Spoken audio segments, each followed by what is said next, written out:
Warren and Charlie, this is a question. Actually, we got a handful of questions on this topic. This is probably the best formulation of it.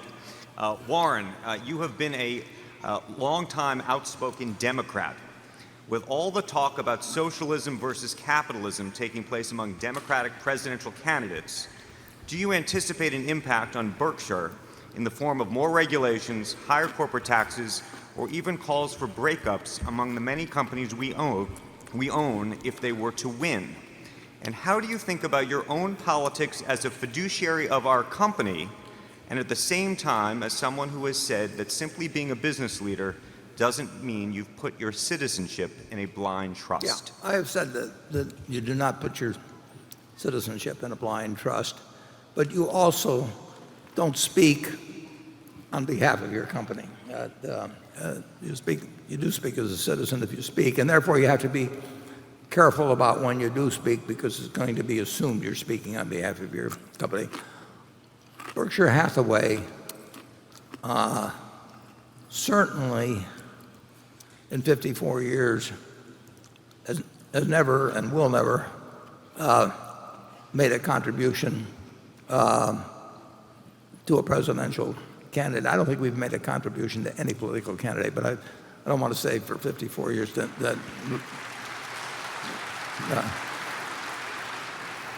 we don't do it. Now, we operate in several regulated industries, and our railroad and our utility, as a practical matter, they have to have a presence in Washington and in the state legislatures in which they operate. So we have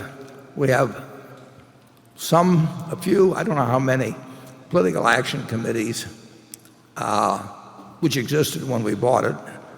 We bought the companies at subsidiaries, and I think that unquestionably they make some contributions simply to achieve the same access as their competitors. I mean, if the trucking industry is going to lobby, I'm sure the railroad industry is going to lobby. But the rule is, that people do not pursue their own political interests with your money here. We've had one or two managers over the years, for example, that would do some fundraising where they were fundraising from people who were suppliers to them or something of the sort. And if I ever find out about it, that ends promptly. But my position at Berkshire is not to be used to further my own political beliefs, but my own political beliefs can be expressed as a person, not as a representative of Berkshire, when a campaign is important. I try to minimize it, but it's no secret that in the last election, for example, I raised money. I won't give money to PACs. I accidentally did it one time.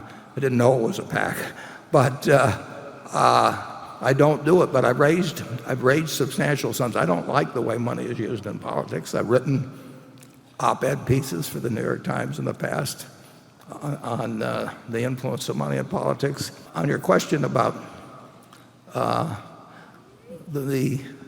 will just say I'm a card-carrying capitalist, but I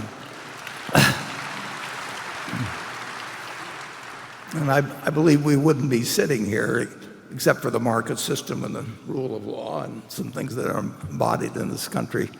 So you don't have to worry about me changing in that manner, but I also think that capitalism does involve regulation. It involves taking care of people who are left behind, particularly when the country gets enormously prosperous. But beyond that, I have no Berkshire podium for pushing anything. Charlie?